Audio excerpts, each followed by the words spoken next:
तो बच्चों आज मैं आप लोगों को ना म्यूटेशंस पढ़ाऊंगा। सबसे पहले तो म्यूटेशंस होता क्या है इसके बारे में बात करेंगे, और म्यूटेशंस के बाद उसके डेवलपमेंट्स, टाइप ऑफ म्यूटेशंस, ये सारी बातें करेंगे आप लोगों से। तो सबसे पहले म्यूटेशन। म्यूटेशन हिंदी में म्यूटेशन को बोलेंगे उत्परिवर्तन।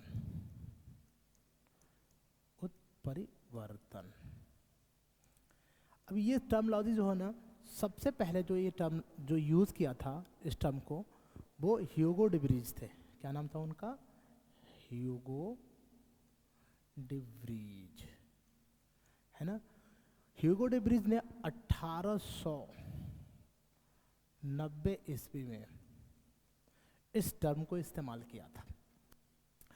उत्परिवर्तन अगर हम देखें, उत्परिवर्तन क्या है कि जब किसी जीन्स में सडनली कोई चेंजेस होता है, जब किसी डीएनए सीक्वेंसेस में सडनली कोई चेंजेस होता है, कि मतलब एका बैग जो चेंज होता है क्रोमोसोम्स में, जो चेंजिंग हो रहा है, इसी को हम क्या कहेंगे? म्यूटेशंस कहेंगे। म्यूटेशंस। अब म्यूटेशंस की हिस्ट्री के बारे में बात करें तो यहाँ पे सबसे पहले निकल के आता है कि हिस्ट्री ऑफ म्यूटेशन। ठीक है, हिस्ट्री बात करें।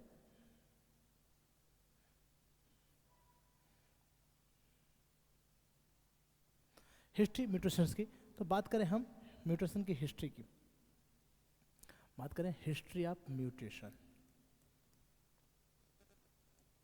History of mutation.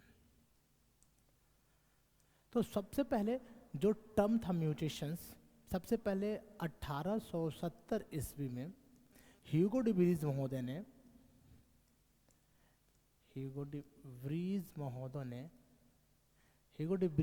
ने इस टर्म को, इस संप्रत्य को दिया था। बात करें ह्यूगो डिब्रीज से पहले 1827 ईस्वी में, अमेरिकन फार्मर,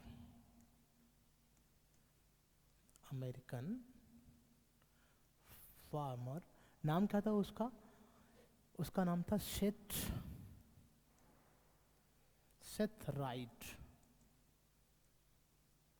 राइट ने अपने लैम्ब में, अपने मेमने में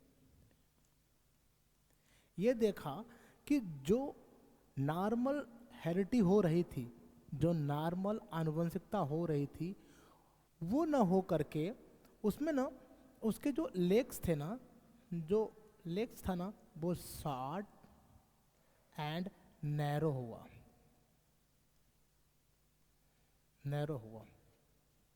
लेकिन दे कांट डिफाइन, उन्होंने डिफाइन नहीं कर पाए थे कि ये किस वजह से हो रहा है, म्यूटेशन किस वजह से हो रहा है। इसके बाद कॉन्सेप्ट आया 1910 का। 1910 में 1910 में मार्गन महोदय ने ह्यूगो डिब्रीज के सिद्धांत को, उन्होंने जो ह्यूगो डिब्रीज का जो स्टडी थी उत्परिवर्तन का जो कॉन्सेप्ट था, इसका सपोर्ट किया और उन्होंने बताया कि जीन्स या डीएनए या जीन्स के फ्रेगमेंट में जो भी चेंजेस हो रहा है, वो किसी न किसी एक माध्यम से हो रहा है, किसी न किसी फैक्टर से हो रहा है। उस समय ना 1910 तक ना इन्होंने ना उस फैक्टर्स का जिक्र नहीं किया कि किस वजह से ये फैक्टर्स हो रहा है, किस कारण से ये हो रहा है। अब बात आती है 1927 की।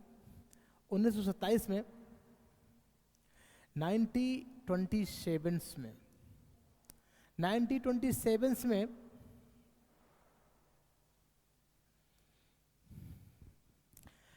मॉर्गन के बाद हीगल्स ने एक एक्सपेरिमेंट के माध्यम से, है ना, एक्सपेरिमेंट्स के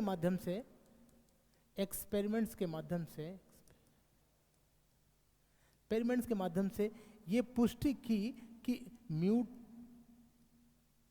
जो हो रहा है ना, जो म्यूटेशंस हो रहा है उसके लिए एक फैक्टर रिस्पॉन्सिबल है जिसका नाम उन्होंने दिया म्यूटाजीन नाम दिया। मतलब हम कह सकते हैं कि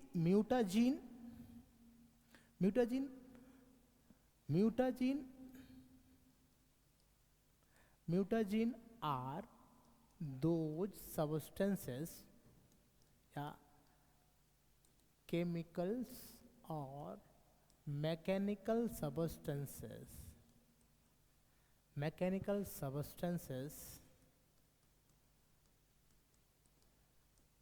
which increase or decrease the mutation.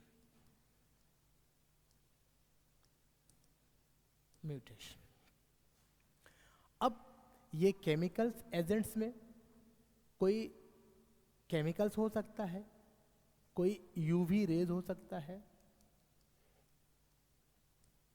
X raise हो सकता है, जिसकी वजह से म्यूटेशंस हो रहा है, ठीक है। यहां तक आपको समझ में आया। अब हम बात करें एक्चुअली होता क्या है म्यूटेशंस से। यदि हम डिफिनीशंस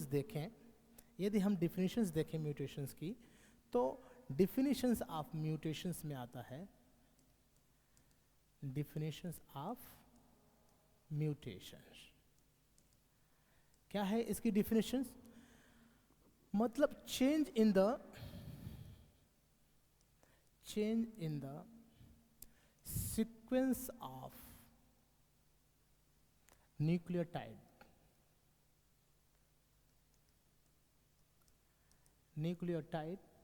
और DNA sequences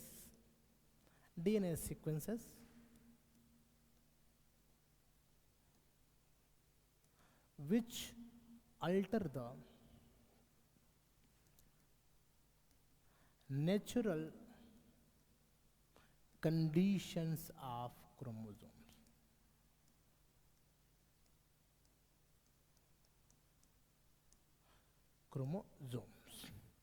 कहने का मतलब ये है, यदि कोई क्रोमोसोम्स है, सपोज करो ये क्रोमोसोम्स है 1 2 3 4 5, यदि किसी केमिकल रिएक्शंस के माध्यम से किसी एक्सटर्नल फैक्टर या इंटरनल फैक्टर की वजह से, चाहे इंटरनल फैक्टर्स हो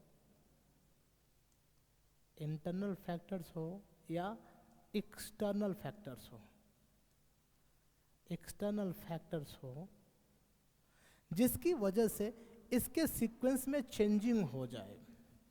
हो सकता है कि ये 1 3 2 4 और ये 5 के सीक्वेंस में आ जाए, जिससे क्या हो कि आने वाले जो प्रोजनी है ना, क्या हो, डिफरेंट हो, है ना। आने वाली प्रोजनी क्या है, जो प्रोजनी है ना, जो प्रोजनी आने वाली है वो पेरेंटल प्रोजनी से क्या हो, डिफरेंट म्यूटेशंस कहलाता है। देखो म्यूटेशंस बहुत प्रकार से हो सकता है। म्यूटेशन मेन रूप से जो देखा गया है म्यूटेशंस के प्रकार में, वो ये देखा गया है कि अगर हम टाइप की अब कैरेक्टरिस्टिक्स की बात करें, है ना, अब हम बात करें characteristics of mutations. Characteristics of mutation. ठीक है, सबसे पहला कैरेक्टर क्या निकल के आता है कि म्यूटेशन कैन अफेक्ट द, सबसे पहले तो क्या होता है, mutations can be affect the normal sequence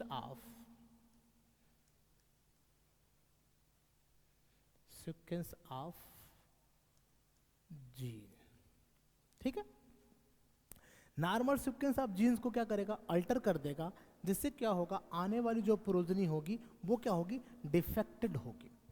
फिर दूसरी कंडीशन क्या होगा कि it can be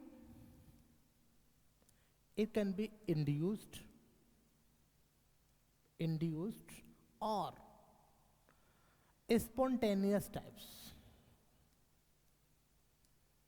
spontaneous occurring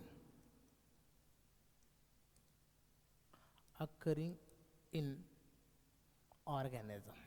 the organism।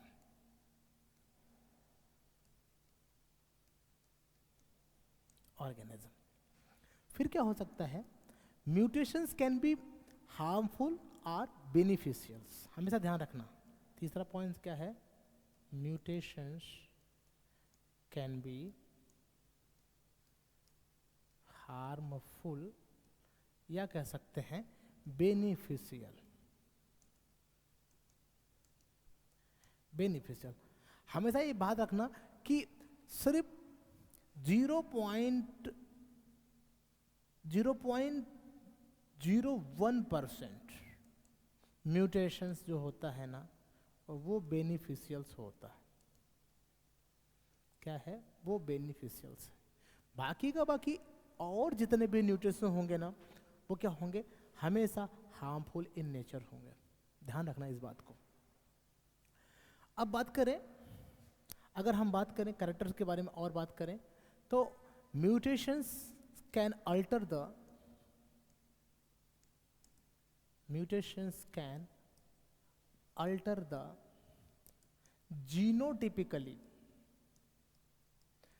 Genotype and phenotype of any organism।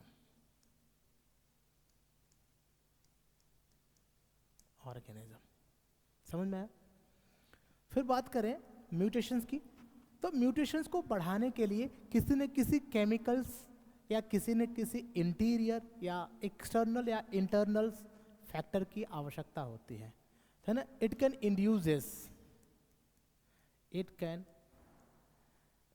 induces by mutagens।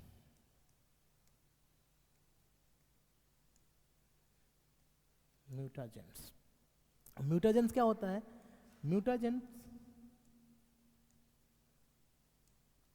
Mutagens are those chemical or biological factor which produces mutation।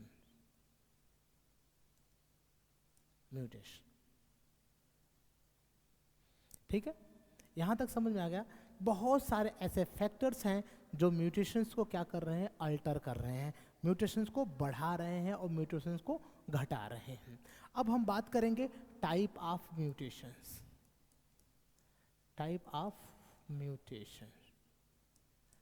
ठीक है, देखो mutations ना जब नंबरिंग चेंज हो on the basis of changing in the number of chromosomes, on the basis of structural changes, mutations can be following types।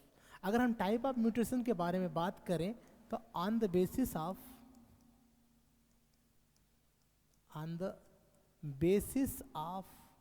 changing the number of chromosomes,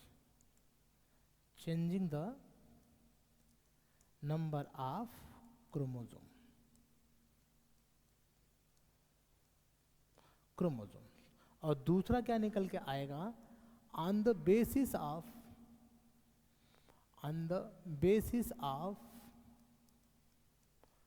changing the structures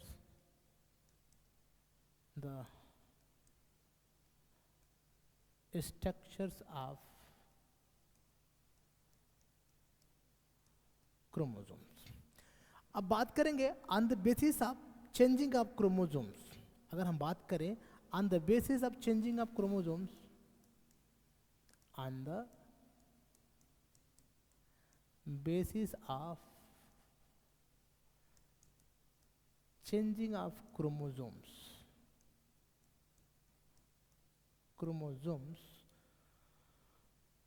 mutations can be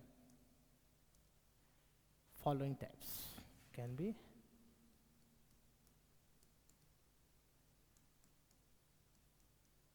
following types। पहला क्या होगा, deletions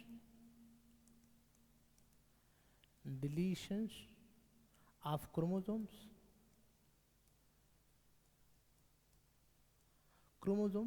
which produces new variations।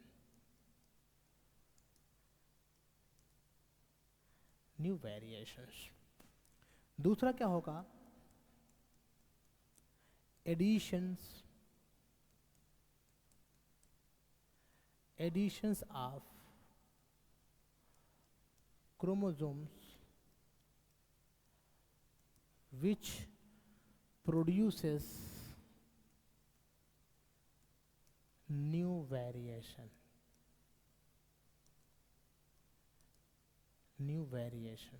ठीक है।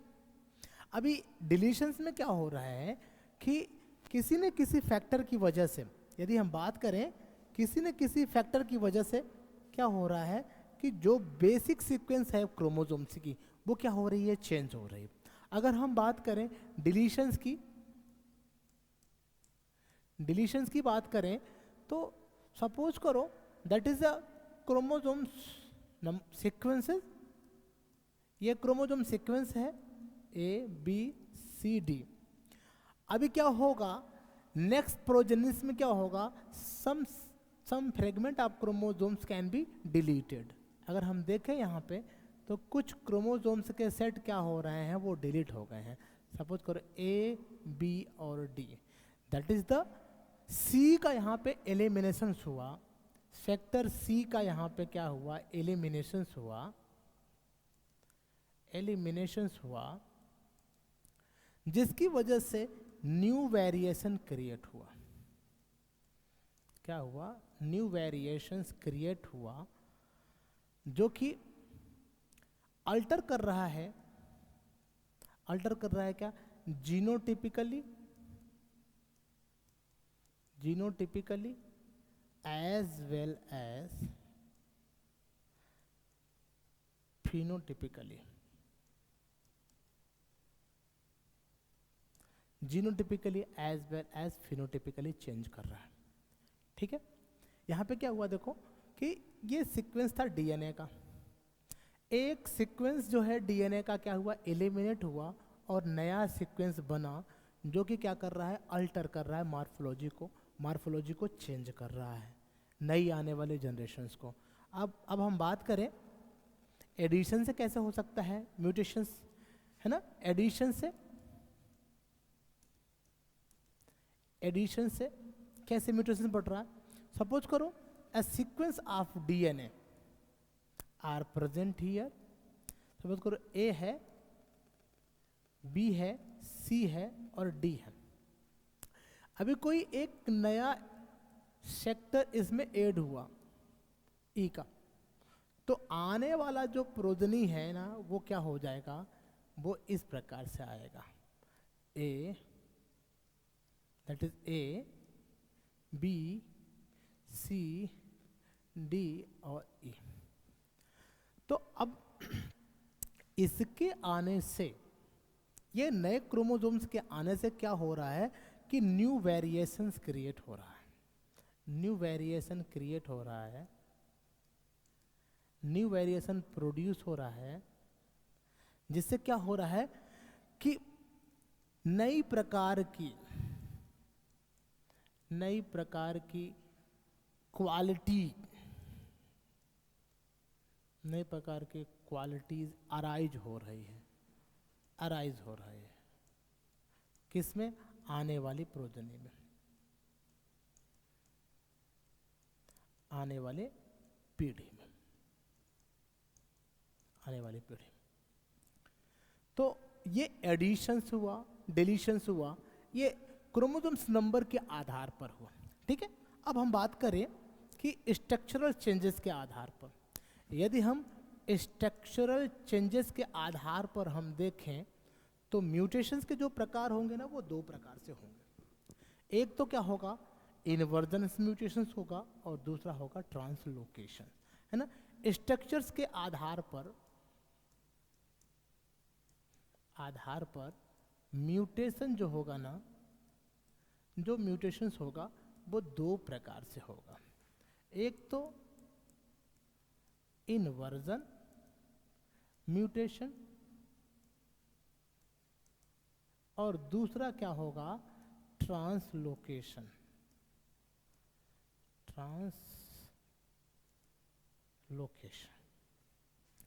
अभी इन्वर्जन्स में क्या होगा, inversion mutations में क्या होगा, और ट्रांसलोकेशन म्यूटेशंस में क्या होगा, that is the structural change. क्या कहा जाता है ये? Structural change of chromosomes. इसमें क्या होगा कि जो क्रोमोसोम्स की संख्या न बढ़ेगी न घटेगी, बस उसका स्ट्रक्चर क्या होगा, वो मॉडिफाई हो जाएगा। देखते हैं, अभी बात करेंगे इन्वर्जन ऑफ क्रोमोसोम्स। क्या बात? Inversion of chromosomes.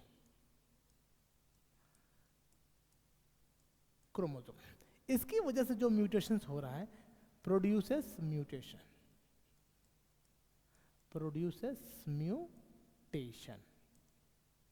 ठीक है, अब हम बात करें यहां पे कि इन्वर्जन।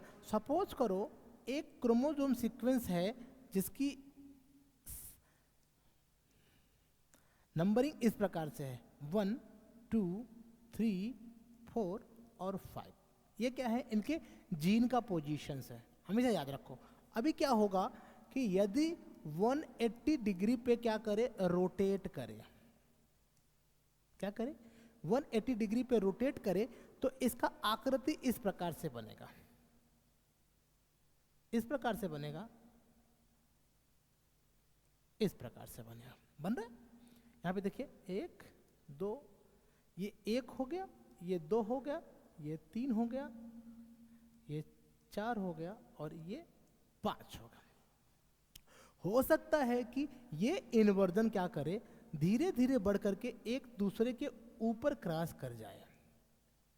हो सकता है कि ये इन्वर्जन आगे बढ़ करके क्या हो जाए, एक दूसरे से क्रॉस कर जाए, और इसमें क्या हो जाए कि क्रोमोसोम्स जो है, जीन्स जो है ना, वो अपना पोजीशन चेंज कर ले रोटेशंस की वजह से।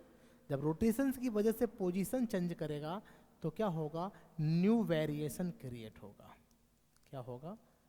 न्यू वेरिएशन क्रिएट होगा, जो कि म्यूटेशंस के लिए रिस्पॉन्सिबल है, जो कि म्यूटेशंस के लिए रिस्पॉन्सिबल है। ठीक है, अब बात करें ट्रांसलोकेशंस की। देखो, ट्रांसलोकेशन बहुत इजी चीजें हैं। ट्रांसलोकेशन, अगर हम ट्रांसलोकेशंस की बात करें तो ट्रांसलोकेशंस में क्या हो रहा है कि जो ना क्रोमोसोम्स है ना, वो अपने लोकेशंस को, अपने स्थान को छोड़ करके दूसरे स्थान पर मूव कर रहा है। तो इसकी वजह से ना क्या हो रहा है, जीन सीक्वेंस में क्या हो रहा है, चेंज हो रहा है। जीन सीक्वेंसेस में चेंज हो रहा है, जिसकी वजह से न्यू वेरिएशन क्रिएट हो रहा है। बात करें हम यहाँ पे, देखो ये सपोज करो कि ये एक फ्रेगमेंट है डीएनए का, और जिसमें 1 2 3 4 5 6 ये इनका क्रम है, ये अपने क्रम से व्यवस्थित है। इनकी वजह से फिनोटाइपिक कैरेक्टर अलग होगा। ये फिनोटाइपिकली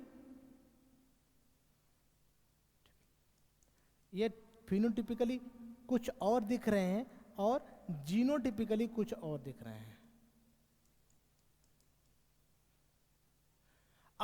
क्या होगा कि सपोज करो इसने अपना प्लेस इससे चेंज किया और हो सकता है इसने अपना प्लेस इससे चेंज किया, तो इसका मूवमेंट यहाँ पे हुआ और इसका मूवमेंट यहाँ पे हुआ, that is the replacement of the jeans.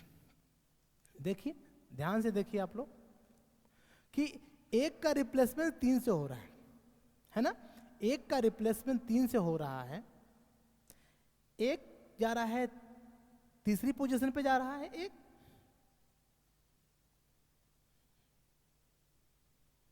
ये तीसरी पोजीशन पे जा रहा है, एक यहां पे पहुंच गया, सॉरी एक यहां पे पहुंच गया, 3 यहां पे चला आया, 2 यहां पे हो गया।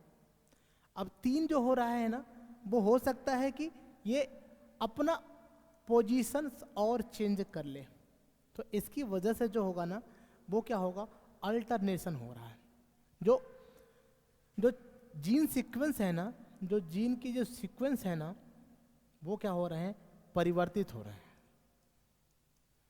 परिवर्तित हो रहे हैं, जिसकी वजह से क्या हो रहा है, म्यूटेशंस हो रहा है, जिसकी वजह से म्यूटेशंस हो रहा है। आगे के बारे में करें, type of mutation on the basis of induce और स्पॉन्टेनियस। अगर हम बात करें क्रम के ऑन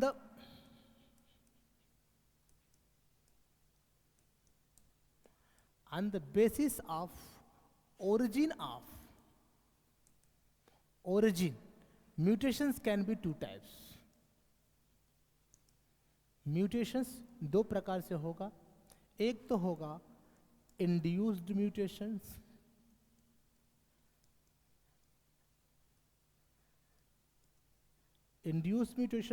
और दूसरा होगा spontaneous mutation।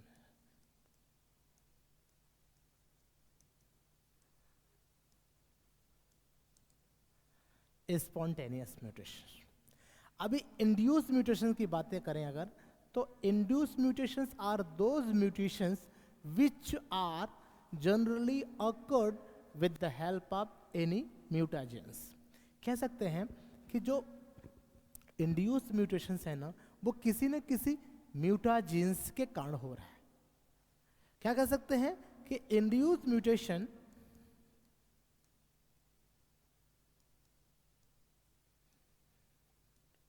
induced mutations are those mutation which can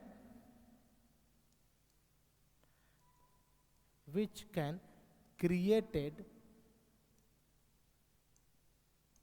by mutagens।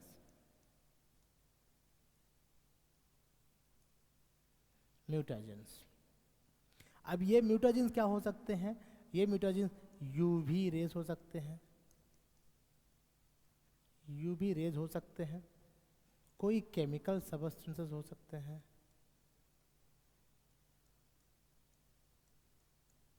कोई केमिकल सबस्टेंसेस हो सकते हैं, या कोई और प्रोसेस हो सकती है। ठीक है, इंड्यूस म्यूटेशन में क्या हो रहा है कि कोई केमिकल्स है, कोई यूवी रेज हैं, जिसकी वजह से क्या हो रहा है, म्यूटेशंस उत्पन्न हो रहा है। समझ में आया? अब बात करें स्पॉन्टेनियस म्यूटेशंस की। स्पॉन्टेनियस म्यूटेशन की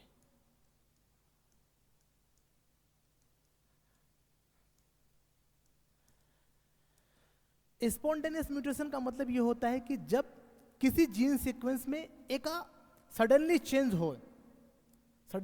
हो और वो नेचुरल फिनोमेना के द्वारा हो, मतलब जिसको किसी म्यूटाजेंस की when mutations occur without help of any mutagens। तो इस प्रकार के म्यूटेशंस को क्या कहेंगे, स्पॉन्टेनियस म्यूटेशंस कहेंगे। स्पॉन्टेनियस म्यूटेशन नेचर्स में ना ऑलरेडी चलते रहते हैं, नेचर्स में चलते रहते हैं। इसकी वजह से प्रकृति में विभिन्न प्रकार के प्लाइडी उत्पन्न होते हैं, चाहे वो ट्राइसोमी हो, मोनोसोमिक हो, टेट्रासोमिक हो। तो डिफरेंट टाइप्स के जो प्लाइडीज है ना, उनका क्रिएशन इन्हीं म्यूटेशंस के माध्यम से होता है। नेक्स्ट क्लासेस में आपको सिग्निफिकेंस ऑफ म्यूटेशंस पढ़ाएंगे और इसके कॉन्सिक्वेंसेस ऑफ म्यूटेशंस पढ़ाएंगे। Thank you.